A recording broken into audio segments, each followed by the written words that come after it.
سماجی میڈیا پر مزاحمتی اور تنقیدی آوازوں کا گلا گھونٹنے کے لیے حکومت نے متنازع پیکا ترمیمی بل جو ہے وہ شہباز اسپیڈ سے سینٹ میں بھی منظور کروا لیا۔ صدر پاکستان کے دستخط کے بعد یہ بل جو ہے فوری طور پر قانون بن سکتا ہے۔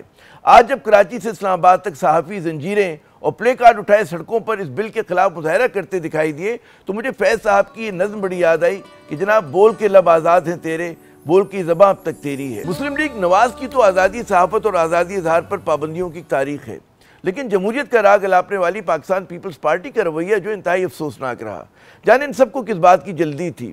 بڑی اہم بات جو ہے وہ جمیعت علماء اسلام کے سینیٹر کامران مرتضیٰ صاحب نے کی۔ انہوں نے اس ایکٹ کی شق 29 پر توجہ دلوائی، جس کے تحت کسی بھی جو ٹریبونل کا اقدام ہوگا اس کو کسی عدالت میں چیلنج نہیں کیا جا سکتا۔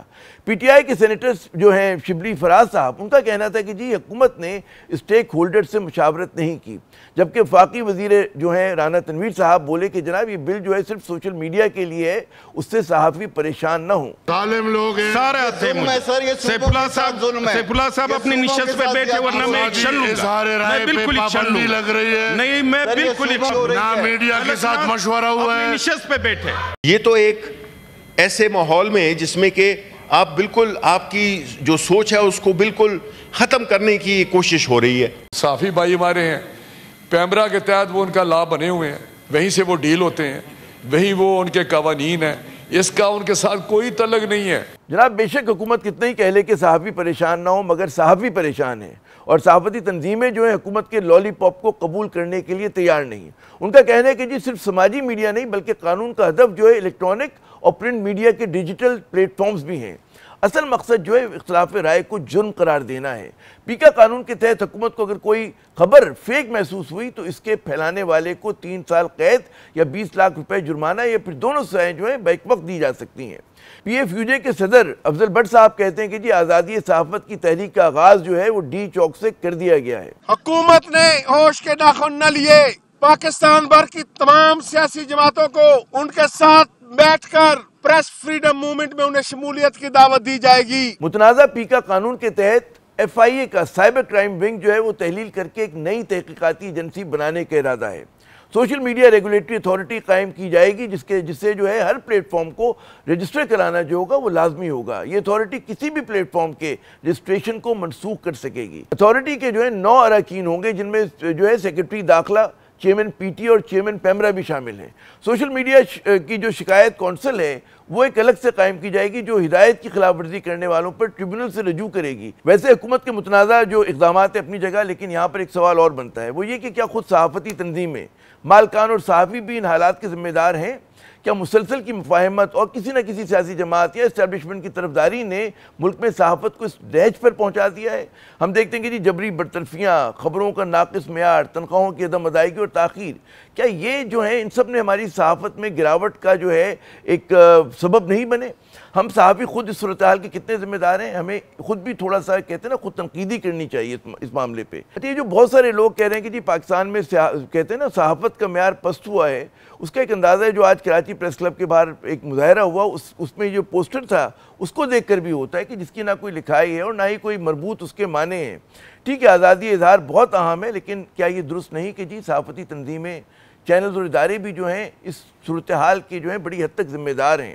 بنیادی مسئلہ تو ان طلبہ کا بھی ہے جو پاکستان کی جامعات میں صحافی بننے کی تعلیم حاصل کر رہے ہیں۔ کیا اب ان کے مقدر میں صرف تاریکیاں ہیں؟ ہم اپنی گفتگو کا آغاز کرتے ہیں۔ ہماری آج کی پہلی مہمان جو ہیں محترمہ فریہ عزیز صاحبہ ہیں، ڈیجیٹل رائٹ ایکٹیوسٹ ہیں، کالمسٹ ہیں۔ فریہ صاحبہ بہت شکریہ اپنا قیمتی وقت دینے کا۔ فریہ، حکومت کا دعویٰ یہ کہ جی یہ جو پیکا اس میں ترامیم لائی گئی ہیں اس کا تعلق صرف سماجی میڈیا سے ہے، روایتی میڈیا یا مین اسٹریم میڈیا سے اس کا کوئی لینا دینا نہیں ہے۔ یہ دعویٰ کس حد تک درست ہے اور آپ کے خیال میں کس طرح سے سماجی میڈیا کس طرح سے متاثر ہوگا؟ دیکھیں پہلے یہ بات تو یہ تفریق کی بیسس ہے کیا آرٹیکل 19 اور 19A رائٹس سوشل میڈیا پر اپلائی نہیں ہوتے، جو کہ آپ کے ایوری سٹیزن کا رائٹ ہے، رسائی کا بھی اور بولنے کا حق جو رکھتے ہیں۔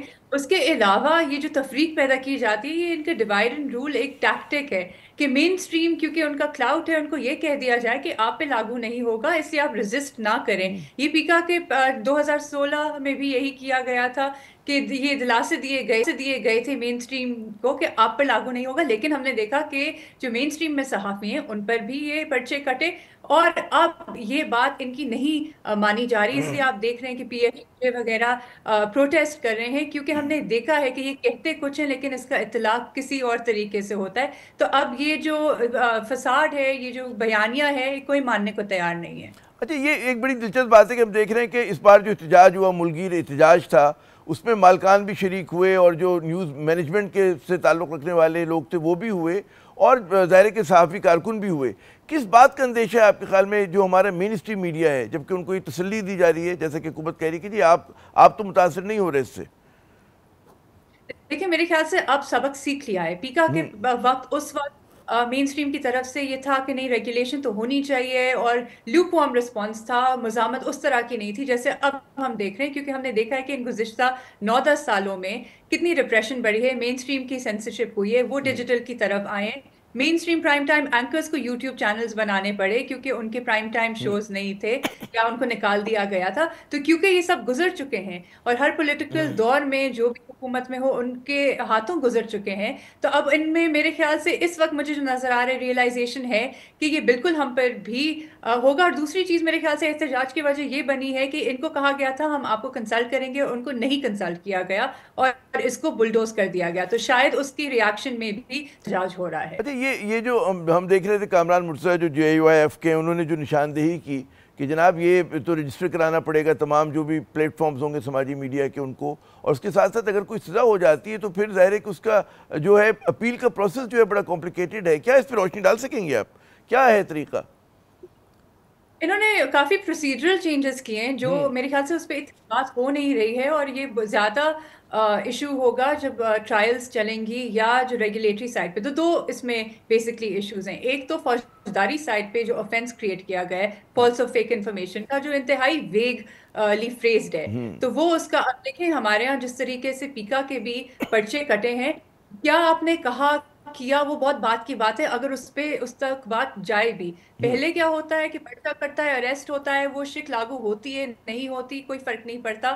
پروسیس از پنشمنٹ، اریسٹ بھی کریں گے، ڈیوائسز بھی لیں گے، ہراساں بھی کریں گے، اور پھر اس کے بعد دیکھیں گے کہ چارج شیٹ آتی ہے، ٹرائل چلتا ہے نہیں چلتا. آپ نے کچھ اس کے جو آپ پروسیجرز کی بات کری اس کو کچھ اسٹڈی کیا آپ نے، being activist of digital media, اس چیز کو کچھ آپ نے موازنہ کیا کہ کیا کیا تبدیلیاں لائی گئی ہیں؟ جی دیکھیں، جو اس میں بنیادی تبدیلیاں ہیں جو پروسیس پیکا کا رہا ہے اور جن چیزوں کو کورٹس میں چیلنج کیا گیا اور وہاں پہ کسی حد تک ریلیف بھی ملتی آئی، 2-3 چیزیں کہ مدعی کون ہو سکتا ہے. اگر آپ دیکھیں تو اس میں کمپلیننٹ کی جو ڈیفینیشن ہے کہ جو بھی سمجھتا ہے کہ اس ایکٹ کے تحت کوئی اوفینس ہوا ہے وہ بن سکتا ہے. پھر اینی پرسن کی جو پرسن کی ڈیفینیشن، ہم یہ سیکشن 20 کے کانٹیکس میں جو ہارم ٹو ریپیوٹیشن والا ہے، جو شک بہت زیادہ لگی آتی تھی کہ اداروں کے بارے میں آپ نے کہہ دیا یا ادارے کا کوئی اہلکار کمپلیننٹ بن گیا، تو اس میں ہم یہ پوائنٹ آؤٹ کرتے تھے کہ نیچرل پرسن کا لفظ استعمال ہوا ہے. نیچرل پرسن کہ آپ ڈائریکٹلی اگریوڈ ہیں تو آپ کمپلین کر سکتے ہیں، آپ کسی کے بہاف پہ اگریو نہیں ہو سکتے اور کمپلین کر سکتے ہیں. اس کی گنجائش اس میں ڈال دی کہ اینی پرسن صرف ایک انڈیویجول نہیں ہے، وہ ایک کارپوریٹ باڈی بھی ہو سکتی ہے، ایک لیگل اینٹی بھی ہو سکتی ہے. تو جو یہ چیزیں کر رہے تھے پریکٹس، انکوائری کا بھی کہ FIA جو سمنز بھیج دیتی تھی کہ آپ نے آنا ہے ان کے دفتر، جو کاگنیزبل نان کاگنیزبل آفینسز کا فرق ہے. اور جو پیکا میں یہ پروسیجرز تھے کہ ایک نان کاگنیزبل آفینس میں پہلے میجسٹریٹ سے پرمیشن لیں گے، اس کے بعد تفتیش کا آغاز ہوگا اور پھر آپ اپنی انویسٹیگیشن کریں گے. انکوائری کا کوئی اس میں تصور نہیں تھا، انکوائری کا لفظ ڈال دیا گیا ہے جو کہ ان پریکٹس چیز چل رہی تھی. اور بہت سارے جو offenses جو پہلے نان کاگ تھے وہ اب کاگنیزبل، تاکہ ان کے پاس ڈائریکٹ پاور آ جائے کہ وہ پرچے بھی کاٹیں. ایک پوری خوف و ہراس کی فضا پیدا ہو جائے گی، لوگ بات کرتے ہوئے بالکل گھبرائیں گے. یہ بتائیے لیکن پھر بھی حکومت کا یہ کہنا بڑا درست ہے کہ جی فیک نیوز مسئلہ تو ہے، اور پھر فیک نیوز سے نمٹنے کا کیا طریقہ ہوگا کہ جس میں واقعی اگر کوئی بقول ان کے کہ جی کوئی پروپیگنڈا کر رہا ہے، کوئی بہت ہی سفید جھوٹ بول رہا ہے، اور وہ سفید جھوٹ آپ کو پتہ ہے صرف حکومت کے مخالفین ہی نہیں بولتے، حکومت میں بیٹھے ہوئے لوگ بھی بول رہے ہوتے ہیں. جی کیا حکومت میں بیٹھے لوگوں پر یہ لاگو ہوگا؟ کیونکہ ہمیں پتہ ہے کہ یہ ایک پاور گیم ہوتی ہے. دیکھیں اگر فیک یا فالس انفارمیشن ہے اس کو کوالیفائی کرنے کی ضرورت ہوتی ہے. ہر چیز کرمنل آفینس نہیں بنایا جاتا. اور آپ ریگولیٹری پریکٹسز بھی دیکھیں تو اس میں کاؤنٹر اسپیچ ہوتی ہے, اس میں فیکٹ چیکنگ ہوتی ہے, جو تمام چیزیں اس سے متاثر ہوں گی. کہ فیکٹ چیکرز کو اگر آپ نے کل کہہ دیا کہ آپ تو اس غلط بیانی کر رہے ہیں تو وہ کس طریقے سے تصدیق ہوگی. دیکھیں حکومت کا ہمیشہ ایک جو آفیشیل نیریٹو ہے وہ پروپیگنڈا ہے, اس کو چیک کریں گے تو یہ آپ پہ کیا فالس لاگو ہوگا. آپ سے کامنٹس مانگتے ہیں جرنلسٹ, آپ دیتے نہیں. رائٹ ٹو انفارمیشن ریکویسٹ جاتی ہیں, آپ جواب نہیں دیتے. آپ کے جو ڈیوٹیز ہیں پوری آپ کرتے نہیں, لیکن یہاں پہ آپ کرب کرنا چاہتے ہیں. اور صرف یہ نہیں, دیکھیں یہاں پہ جو فوجداری سائڈ پہ تو وہ ایک الگ چیز ہے. اور فالس انفارمیشن سیکشن 20 میں آلریڈی موجود تھا, اس کے پرچے آلریڈی ہو رہے تھے. تو یہ کہنا کہ قانون نہیں تھا یا قانون میں یہ چیزیں نہیں ہو رہی تھی, یہ بھی غلط بیانی ہے, کیونکہ وہ تھا اور پرچے بھی ہوئے. دوسری ریگولیٹری سائڈ ہے. ریگولیٹری سائڈ پہ انہوں نے کیا ہے کہ آپ نے سوشل میڈیا پلیٹ فارم کی ڈیفینیشن وسیع کر دی ہے کہ آپ ایڈمن ہو تو شاید اس پہ بھی لاگو ہو جائے اور تمام لوگ ہوتے ہیں. اس کے بعد کہ آپ نے رجسٹر کرنا ہے, وہ آپ پہ فائن لگا سکتے ہیں, وہ بند کر سکتے ہیں. کانٹینٹ کیٹیگریز بڑھا دی گئی ہیں. آپ آرمڈ فورسز میں ہو, ممبرز آف پارلیمنٹ ہو, جوڈیشری میں ہو, ان کے بارے میں آپ کچھ کہیں گے تو پھر آپ پہ یہ آفینسو یا ان لافل کانٹینٹ ہوگا. اچھا, آپ کے خیال میں کوئی اس کا فائنینشیل امپیکٹ آئے گا؟ یہ وہ لوگ جو منسلک ہیں, یوٹیوبرز ہیں ہمارے, ایسے پلیٹ فارم سماجی میڈیا پہ کام کر رہے ہوتے ہیں. دیکھیں ہوگا یہ کہ ایک طرف تو آپ پہ یہ تلوار لٹکی رہے گی کہ شاید پرچہ ہو جائے. ریگولیٹری سائڈ پہ انہوں نے رول میکنگ کے حوالے کر دیا ہے کہ یہ بتائیں گے کہ کیسے رجسٹریشن ہونی ہے, لسٹمنٹ ہونی ہے, تو وہ ہوگا. پھر اگر آپ وہ آربیٹریلی وہ فائنز لگا دیں گے, یا پھر آپ نے ٹرائیبیونل کے سامنے پیش ہونا ہے, یا پھر آپ کی اپیل صرف سپریم کورٹ جا سکتی ہے. ہائی کورٹ کی لیئر ہی ہٹا دی ہے کہ جو ٹرائیبیونل ہے اور جو وفاقی حکومت اس کی تعیناتی بھی کرے گی, نوٹیفیکیشن بھی کرے گی, تو ایک پولیٹیکل گورنمنٹ یہ ڈیسائیڈ کرے گی کہ آپ کے آرٹیکل 1919A رائٹس کیا ہونے چاہیے اور ان کا نفاذ کس طریقے سے ہونا چاہیے. یہ بڑا ایک جو دلچسپ بات ہے کہ میرے خیال بڑا اہم نقطہ ہے کہ ٹھیک ہے آپ جو ملک میں لوگ آپریٹ کر ان کو تو آپ پکڑ سکتے ہیں, پتلی گردن کے ہیں, لیکن جو ملک سے باہر بیٹھ کر جو بھی بات چیت ہو رہی ہے اس کو حکومت کیسے مینیج کر پائے گی؟ یا وہ صرف ان پہ پابندی لگی ہوئی ہوگی, ان کے اوپر کیا ہوگا؟ وہ یہی جو ایکس کی صورتحال ہے کہ پابندی لگائی جائے گی. دیکھیں ان کی کوشش رہی ہے, اور جو سوشل میڈیا رولز 2021 میں بھی آئے تھے اس میں بھی یہ کوشش کی گئی تھی کہ جو فورن سوشل میڈیا کمپنیز ہیں ان نے کہا جائے کہ آپ آفیسز قائم کریں, اپنے لیزون آفیسز بنائیں. کسی نے کچھ نہیں کیا, کیونکہ آپ ریگولیٹری حالات اپنے دیکھیں.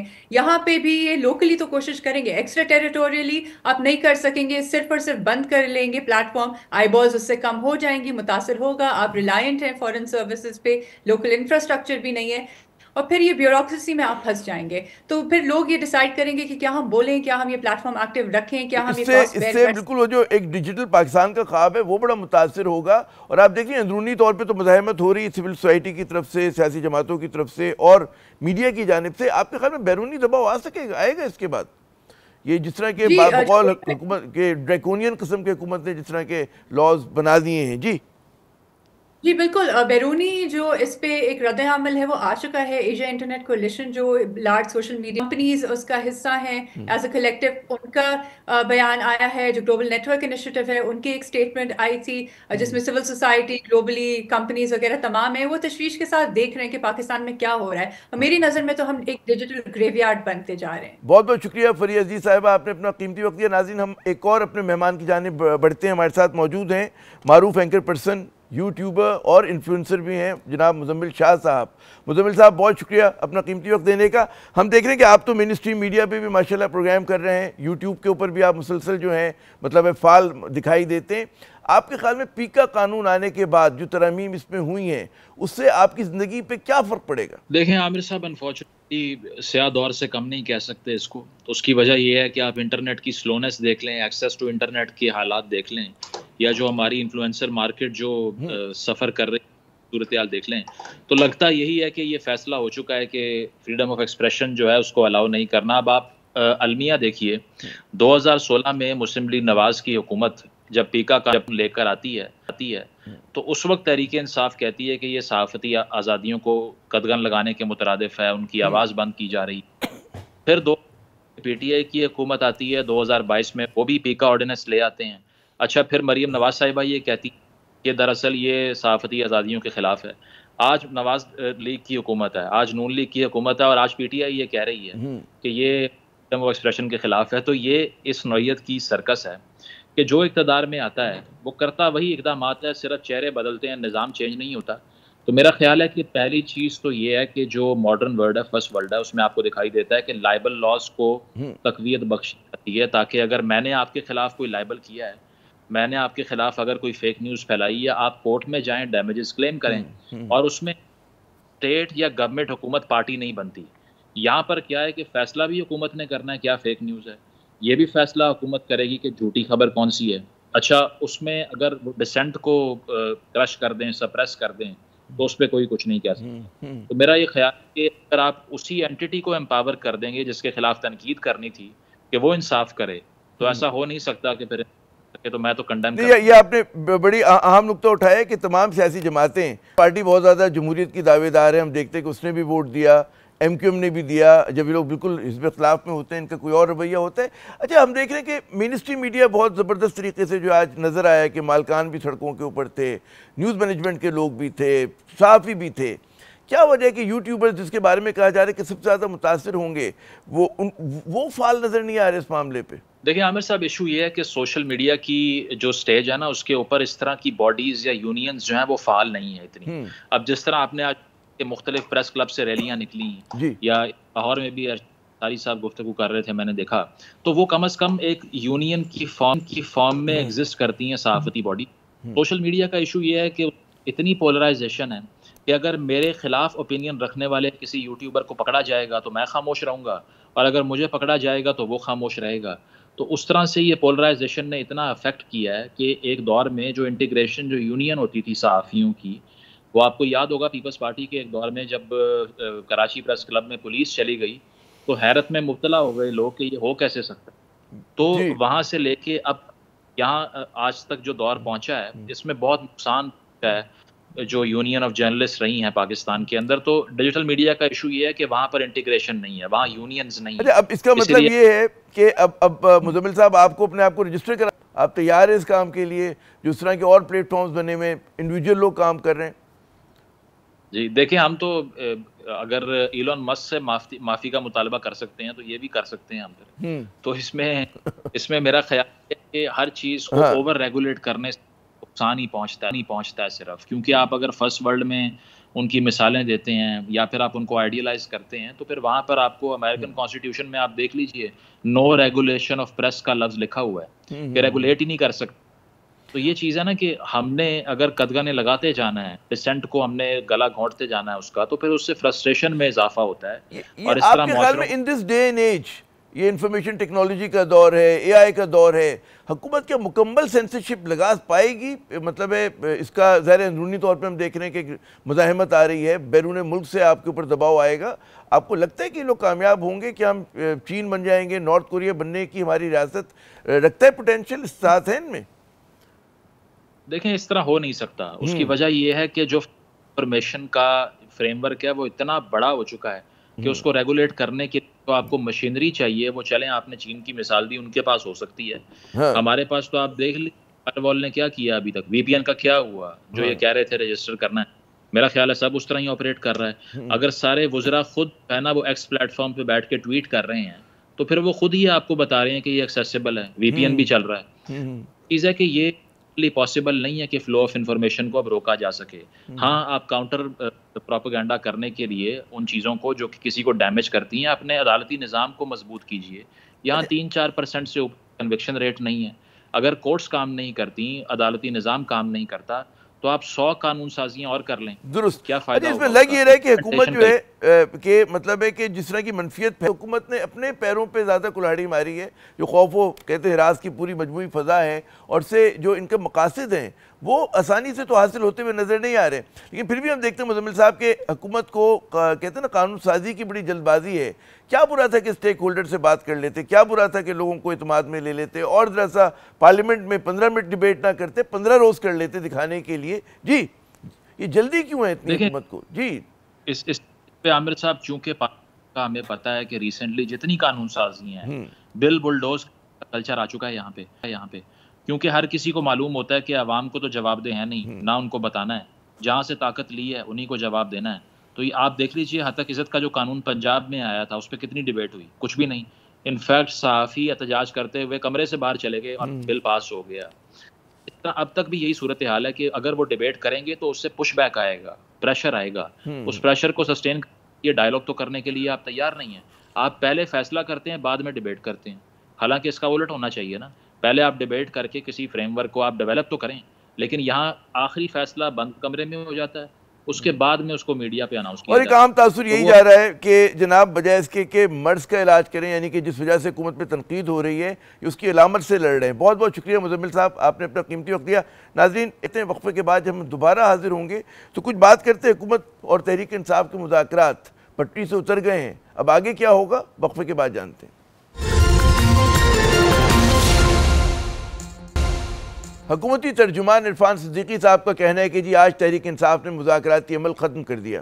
پی ٹی آئی کے سینئر رہنما عمر ایوب صاحب کا کہنا ہے کہ جی مذاکرات کی گاڑی کو پٹری سے اتارنے کی ذمہ دار جو ہے وہ حکومت ہے, کیونکہ دوران مذاکرات ایم این ایس کو جو ہے گرفتار کیا جاتا رہا, چھاپے پڑتے رہے, اور 9 مئی اور 26 نومبر کے واقعات کی تحقیقات کے لیے جوڈیشل کمیشن جو ہے وہ نہیں بنایا گیا. الزامات اور جوابی الزامات سے قطع نظر حقیقت یہ کہ جی عرصے کے بعد ایک مثبت سیاسی عمل کا اختتام جو ہے مزید منفیت پر ہوا ہے, یعنی کہ پاکستان وہیں کھڑا ہے جہاں مذاکرات سے پہلے تھا, لیکن اس دوران سیاسی تلخیوں اور ملک میں جاری و ساری غیر یقینی صورتحال میں اضافہ ہوا ہے. سوال یہ ہے کہ یہ الجھی ہوئی ڈور جو ہے کیسے سلجھے گی, اس کے لیے حکومت, اسٹیبلشمنٹ اور حزب اختلاف کو کیا کرنا ہوگا. بدقسمتی سے اس سوال کا جواب فی الوقت کسی کے پاس ہمیں نظر نہیں آ رہا, کیونکہ بظاہر یہی نظر آ رہا ہے کہ جی ہر پہلوان جو ہے وہ دوسرے کو نیچا دکھانے پر تلا بیٹھا ہے, لیکن اس لڑائی میں نقصان جو ہے وہ پاکستان کا ہو رہا ہے. آج حکومتی کمیٹی نے 45 منٹ پی ٹی آئی کی مذاکراتی ٹیم کا انتظار کر کے تمام حجت کیا, لیکن دنیا جانتی تھی کہ جی مذاکرات کا چوتھا دور آج نہ ہو سکے گا. ویسے عرفان صدیقی صاحب کا یہ کہنا ہے کہ جی حکومتی کمیٹی کہتے ہیں 31 جنوری تک موجود ہے, پی ٹی آئی بیٹھتی ہے تو ہم تیار ہیں. ایز فار نو آج چونکہ انہوں نے خود سے فیصلہ کر کے انہوں نے جس عمل کو شروع کیا تھا اس کو خود ہی سبوتاش کر دیا. ہماری کمیٹی 31 جنوری سے پہلے ان کے ساتھ بیٹھ جائے گی, اور اگر وہ یہ کہیں گے کہ ہمیں 31 جنوری کے بعد بھی یہ عمل جاری رکھے تو ہم جاری رکھیں گے. پی ٹی آئی کی شبلی فراز کہتے ہیں کہ جی جوڈیشل کمیشن کا اعلان ہوگا تو مذاکرات کے لیے بیٹھ جائیں گے. حکومت کے طور پہ فارملی ہم یہ اعلان کرتے ہیں کہ ہم یہ 2 کمیشن بنائیں گے, ہم جو سیاسی قیدی ہیں ان کو رہا کریں گے. یہ بات ہے, یہ اپنا اندیہ دے دیں کہ ان کی انٹینشن ہے. کیا یہ جو عرفان صدیقی صاحب کا جملہ ہے اور شبلی فراز صاحب کا جملہ ہے, اس میں کوئی ہم امید کی کرن جو ہے تلاش کر سکتے ہیں؟ مذاکرات لپیٹنے کے معاملے پہ جہاں پاکستان تحریک انصاف نے جو ہے بڑا اجلت اور بے صبر پن کا مظاہرہ کیا, وہیں حکومت نے بھی اپنے تلخ بیانات اور چھاپوں سے یہ یقینی بنایا کہ مثبت ماحول جو ہے وہ بننے نہ پائے. دوسری جانب ہم دیکھتے ہیں کہ جی پی ٹی آئی کا ایک وفد جو ہے عمران خان کی ہدایت پر مولانا فضل الرحمان صاحب سے ملنے ان کے گھر جا پہنچا. پی ٹی آئی کا ہدف اب یہ ہے کہ جی تمام حزب اختلاف کی جماعتوں کو ایک پلیٹ فارم پر اکٹھا کیا جا سکے. تو جناب اس بار احتجاج کی نوعیت کیا ہوگی اور اس کا مطلب ہے کیا یہ کتنا مؤثر ہوگا, یہ ایک سوال ہے. اور ایک اور بہت بڑا سوال یہ کہ کیا ہم دیکھ رہے ہیں کہ اس ملک میں دوبارہ کوئی بڑا حزب اختلاف کا محاذ متحدہ بننے جا رہا ہے.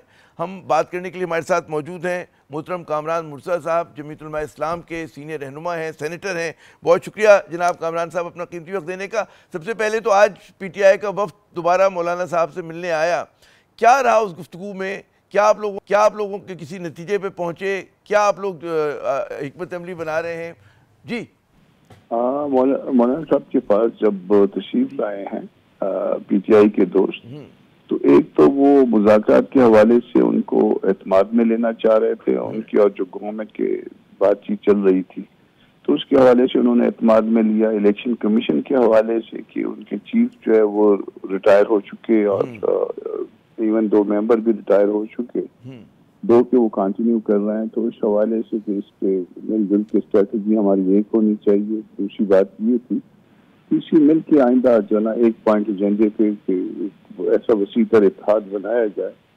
تو وسیع تر اتحاد کے فی الوقت تو کوئی خد و خال جو ہے واضح نہیں تھی کہ وسیع تر اتحاد کی مطلب خد و خال کیا ہوں گے, آیا اس میں کون کون سی پارٹیاں شامل ہوں گی, کیا اس میں وہ چاہتے ہیں, مگر وہ مل کے اکٹھا آگے چلنا چاہتے تھے.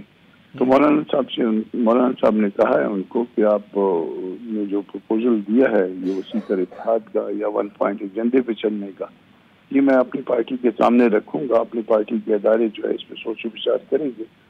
پھر ہم آپ کو اس کے حوالے سے جواب دے سکیں. اچھا، ایک تجویز ظاہر ہے کہ ان کی طرف سے آئی، پی ٹی آئی کی جانب سے آئی کہ جی کیا خط و خال ہونے چاہیے. کچھ جے یو آئی آپ لوگوں کے بھی ذہن میں کہ کس طرح کا حزب اختلاف کا کوئی اتحاد بننا چاہیے؟ پہلی بات یہ کہ سوال ہی کہ آپ ضرورت سمجھتے ہیں کوئی اتحاد ہونا چاہیے، اور اگر ہوگا تو اس کے خط و خال کیا ہوں گے؟ آپ لوگوں کا کیا پروپوزل ہے؟ جی، ہماری طرف سے جو ایک موقع آیا تھا 26 امینڈمنٹ پہ، جس میں ہم کوئی کردار ادا کر سکتے تھے اور جس میں پی ٹی آئی کے علاوہ بھی ہم کوئی کردار ادا کر سکتے تھے، اس میں بھی مولانا نے پی ٹی آئی کو اعتماد میں لیا تھا اور ہر بات پہ، ہر نقطے پہ ان کے ساتھ جو ہے مشاورت ہوئی تھی. ایون یہاں تک کہ ان کو ٹائم بھی جو ہے ان کے قائد سے ملنے کے لیے مولانا صاحب نے ارینج کروایا تھا. اب ہمارے ذہن میں تو سب سے بڑی بات تو الیکشن کے حوالے سے کہ الیکشن میں مینڈیٹ چوری ہوا. مینڈیٹ کے حوالے سے ہم نے ان سے پہلے بھی بات کی تھی کہ مینڈیٹ جو ہے وہ باقی ملک میں بھی گو کہ چوری ہوا ہے، مگر خیبر پختونخوا میں بھی ہوا ہے. تو آپ اس کو یک طرفہ طور پہ کم از کم اپنے چیف کو اور چیف الیکشن کمشنر کو آپ کا چیف ایگزیکٹو خط لکھ دیں کہ یہاں پہ جو ہے نا الیکشن کا آڈٹ ہو جائے، تاکہ کم از کم ہم آپ کے صوبے کے حوالے سے تو مطمئن ہوں. تو وہ پھر اس کے بعد جو ہے نا پہلے ان کی طرف سے ہاں تھی، پھر اس کے بعد تھوڑا سا پیچھے ہو گئے تھے کہ نہیں اگر پورے ملک میں ہوا تو پھر ہوگا. تو ہمارا جو ایشو ہے وہ ملک میں جمہوریت کی اصل شکل میں بحال ہونے کے حوالے سے. میں یہ سوال کر سکتا ہوں، آپ سمجھتے ہیں کہ کیا وقت آن پہنچا ہے کہ جو بھی جن جماعتوں کو اعتراض ہے کہ جناب اس وقت جو ہے جمہوریت کی شکل و صورت بگاڑ دی گئی ہے، جو الزام لگا رہے ہیں اور انتخابات صحیح نہیں ہوئے، کہ اب ان کا ایک متحد ہونے کا، ایک پلیٹ فارم پہ جمع ہونے کا ان کی ضرورت ہے، وقت آ گیا ہے؟ آپ یہ سمجھتے ہیں؟ دو باتوں پہ وقت آ گیا ہے. اس کے دو پہلو آپ کر لیجئے. ایک 8 فروری کے الیکشن کے حوالے سے کہ جو کچھ ہوا، اور اس کو دوسرا اس کا جو اگلا پہلو ہے وہ یہ کہ آئندہ یہ ہونا چاہیے یا نہیں ہونا چاہیے، اور اس کے کردار کو کس طرح سے جن لوگوں کا، جن طاقتوروں کا کردار ہے اس الیکشن میں، اس کو کس طرح سے مائنس کیا جا سکتا ہے. تو وہ مائنس کرنے کے حوالے سے جو ہے نا وہ بھی تھوڑا سا ڈیبیٹ ہوا، مگر یہ باتیں جو ہے نا ابھی تک پری میچور ہیں. ہمیں پارٹی کے اداروں سے جو ہے وہ اجازت درکار ہوگی، ان کی طرف سے اس کی مزید اس میں بحث مباحث ہوگا. اچھا یہ بتائیے کہ جو جیسے کہ آپ نے فرمایا کہ تحریک انصاف نے آپ کو مذاکرات کے حوالے سے جو اعتماد میں لیا، تو آپ لوگوں کی طرف سے کیا مشورہ تھا کہ کیا انہوں نے، بعض لوگ الزام بھی لگا رہے ہیں کہ پی ٹی آئی نے بے صبرے پن کا مظاہرہ کیا، جلد بازی کا مظاہرہ کیا مذاکرات سے اٹھنے میں، آپ لوگوں کی کیا رائے ہے کہ ان کو جاری رکھنے چاہیے تھے مذاکرات؟ جی، ایک بات تو جو اس پہ گپ شپ کے دوران ہوئی ہے وہ یہ ہے کہ مذاکرات شروع کرنے سے پہلے جو ہے وہ اعتماد میں یقیناً جو ہے ہمیں لینا چاہیے تھا. جب ہم اتنے بڑے معاملے میں، جبکہ ہم اس میں بااختیار تھے اور ہم کسی پارٹی کے انڈر آبلیگیشن نہیں تھے، تو بھی ہم نے آپ کو اعتماد میں دیا تھا. مگر یہ بات جو آپ کی جانب سے شروع ہوئی تھی، آپ کی طرف سے کوئی اعتماد میں اس وقت نہیں لیا گیا. تو بہرحال وہ وقت گزر گیا، اب نہیں لیا یا لیا. اب اس وقت تو صورتحال یہ ہے کہ یہاں پہ اپنا عمر ایوب صاحب یہ کہہ کے گئے کہ وہ بات جو ہے وہ نہ ہی سمجھیے. انہوں نے میڈیا پہ کہا ہے کہ اس کی اپنا اگر یہ مذاکرات بحال ہوتے ہیں، پھر کبھی آپ سمجھتے ہیں کہ جمیعت علماء اسلام، اچکزئی صاحب کی بھی نشستیں ہونی چاہیے اس میز کے اوپر کہ جہاں پر حکومت اور پی ٹی آئی کے لوگ بیٹھیں، تاکہ ایک ہی بار معاملہ جو ہے طے ہو جائے؟ اصولی طور پہ تو ایک براڈ بیس اپوزیشن کا یہی مطلب ہوتا ہے. ہم یہ چاہتے ہیں کہ پولیٹیکل پارٹیز کے درمیان مذاکرہ ہونا چاہیے، بات چیت ہونی چاہیے. مگر چونکہ یہ معاملہ جو ہے پی ٹی آئی کے مابین اور نون کی اور پیپلز پارٹی کے مابین ہے بیسیکلی، تو اگر چاہیں تو ہمیں شریک کریں، اگر وہ نہ چاہیں تو ہم اس پہ انسسٹ نہیں کریں گے. اچھا، ایک اور ایشو کی طرف آتے ہیں. ہم دیکھ رہے ہیں کہ بڑا ادھم اس وقت ملک میں مچ رہا ہے پیکا قانون کے حوالے سے، کہ جس طرح سے اس میں ترامیم لائی گئیں، اور ظاہر ہے کہ آپ کا جو قانونی نقطہ نظر بھی ہے. کیا سمجھتے ہیں کہ یہ جو ایک تو جس طرح جلد بازی میں بغیر بحث مباحثے کے لایا گیا، کیا اس کے امپلیکیشنز ہوں گے؟ مین اسٹریم میڈیا پہ کیا ہوگا، سماجی میڈیا پہ کیا ہوگا؟ کچھ طرح ہمیں اس پہ آپ روشنی ڈال سکیں. جی، ہر وہ خبر جو پسند نہیں ہوگی اس کو فیک نیوز کہہ کے اور دوسرے کو ڈریگ کر دیا جائے گا. جس کو جو ہے جس کے خلاف کارروائی کرنی ہوگی، اس کو جس صحافی کے خلاف جو کوئی کارروائی کرنی ہوگی، اس کو یہ کہہ دیا جائے گا کہ یہ فیک نیوز ہے اور آپ نے ایک بیڈ انٹینٹ سے دی ہے. جب تک آپ ثابت کریں گے کہ بری انٹینشن تھی آپ کی یا اچھی انٹینشن تھی، اس وقت تک پلوں کے نیچے سے بہت سا پانی بہہ گیا ہوگا. اور اس میں جوڈیشری بھی جو ہے نا وہ کمپرومائز ہو گئی ہے. انہوں نے ٹریبونل بنا دیے، ٹریبونل ریٹائرڈ لوگوں پہ مشتمل ہوں گے، ہائی کورٹ کو بیچ میں سے مائنس کر دیا ایک دستوری ادارے کو. تو ایک عجیب کنفیوژن ہے گورنمنٹ کے پارٹ پہ، ہاچ پاچ قسم کا جو نا وہ بل لائے ہیں. اور اس میں جتنی بھی امینڈمنٹس ہم نے موو کی ہیں اس کے ساتھ جو سلوک کیا گیا ہے وہ اس سے بھی زیادہ عجیب و غریب ہے. دو سوال ابھرتے ہیں یہاں پر. ایک تو کہ فیک نیوز کی، جعلی خبر کی تعریف کیا ہوگی؟ اس پہ کوئی انہوں نے اس پہ روشنی ڈالی کیا ہوگی جعلی خبر کی تعریف؟ اور بعض اوقات صرف کہتے ہیں نا حزب اختلاف یا جو لوگ حکومت پہ تنقید کر رہے ہوتے ہیں وہی جعلی خبر نہیں دے رہے ہوتے، حکومت کی طرف سے بھی جعلی خبریں آ رہی ہوتی ہیں، حکومتی اداروں کی طرف سے بھی آ رہی ہوتی ہیں. جی فی الوقت اس قانون کو آپ سامنے رکھ لیجئے تو جو خبر حکومت کو پسند نہیں آئے گی اس کو فیک نیوز کہا جائے گا. کہیں پہ اس کو ڈیفائن نہیں کیا گیا، اور جب ڈیفائن نہیں کیا گیا، اتنا ویگ رکھا گیا ہے، تو اس کا مطلب یہی ہے کہ جو پسند نہیں ہوگا اس کے ساتھ جو نا فیک نیوز کا ٹیگ لگا دیا جائے گا. اور گورنمنٹ جو کرے وہ چونکہ وہ طاقتور کرتے ہیں، جو اختیار رکھتے ہیں وہ کرتے ہیں. تو اس کا پروسیس کیا رکھا جائے گا کہ ٹریبونل کے اندر چلا گیا، فرض کریں کہ کسی کے اوپر مبینہ طور پہ غلط خبر ہے، فیک نیوز ہے، وہ ٹریبونل میں جائے گی اور ٹریبونل جو ایک دم سزا دے گا، کیا پروسیس ہوگا اس کا؟ کوئی اگر اس پہ آپ تفصیل ہمیں بتا سکیں. ٹریبونل کو جو ہے نا ایز فار ایز پاسبل اس کو تو وہی پروسیجر وہی اڈاپٹ کرنا پڑے گا جو ٹرائل کے لیے ہوا کرتا ہے، مگر اس پروسیجر کو اڈاپٹ کرتے کرتے بھی چونکہ وہ عدلیہ کا جو ریگولر عدلیہ کا حصہ نہیں ہوں گے تو اس لیے جو ہے وہ گورنمنٹ کے انفلوئنس میں ہوں گے، اور ان کو جب چاہے جو ہے نا وہ ریموول کا اختیار بھی گورنمنٹ میں لے لیا، یعنی ان کے اوپر تلوار بھی لٹکتی رہے گی. تو اس لٹکتی تلوار کے ساتھ جو ہے ان سے فیصلے کروائے جائیں گے، اور پھر اس کی اپیل سپریم کورٹ کو رکھی گئی ہے. سپریم کورٹ میں 5-7 سال تک تو ویسے انشاءاللہ باری نہیں آتی ہے. تو ٹریبونل نے اگر سزا دے دی تو آپ اس کو چیلنج صرف سپریم کورٹ میں کر سکتے ہیں؟ جی، جہاں پہ باری آنے کا معیار جو ہے 5-7 سال ہے کم از کم. میرا سوال یہ تھا کہ چیلنج جو ہے صرف سپریم کورٹ میں کیا جا سکتا ہے؟ جی ہاں، یہ درست ہے، یہ آپ کی بات درست ہے کہ صرف سپریم کورٹ میں چیلنج ہو سکے گا. ہائی کورٹ کو بائی پاس کر دیا گیا ہے، اور سپریم کورٹ میں جس کیس میں آپ لائن میں لگتے ہیں تو 5-7 سال بعد باری آتی ہے آپ کی. بہت بہت شکریہ کامران پروفیسر صاحب، آپ نے اپنا قیمتی وقت دیا. ناظرین، یہ ہے چیلنجز کی نوعیت، چاہے وہ میڈیا ہو، چاہے ہماری سیاست ہو، ہر جگہ پہ صرف سوال ہی سوال ہیں. یہاں پر ایک مختصر وقفہ لیتے ہیں، جب وقفے کے بعد دوبارہ حاضر ہوں گے تو یہ بڑی باتیں، پیکا قانون بالکل اس وقت ایک ایشو بنا ہوا ہے، مذاکرات حکومت کے ساتھ بہت بڑا جو ہے ایک ایشو بنا ہوا ہے، لیکن ہم لے کے چلیں گے آپ کو سانگھڑ.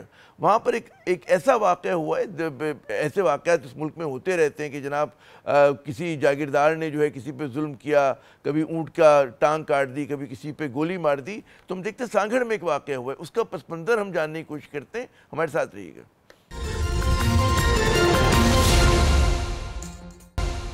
بڑے شہروں اور قومی سیاست سے ذرا ہٹ کر بات کرتے ہیں سندھ کے ایک اہم شہر سانگھڑ کی، جہاں گزشتہ 3 روز سے عام لوگوں کا خواص کے خلاف احتجاج جو ہے وہ جاری ہے. سانگھڑ پریس کلب کے سامنے 3 چرواہوں کی جو لاشیں ہیں وہ گزشتہ 3 روز سے پڑی ہیں. ان مظلوم چرواہوں کے مویشی ان زمینوں میں چڑھنے کے لیے چلے گئے تھے جو علاقے کے جاگیردار MNA کی ہیں. وڈیرے کے ہواری اب تک تو جانوروں کو نشانہ بناتے آئے تھے، لیکن اس مرتبہ انہوں نے نہتے غریب چرواہوں کو بھون ڈالا. واقعے کے بعد جو ہے سانگھڑ شہر میں اضافی پولیس بلا لی گئی.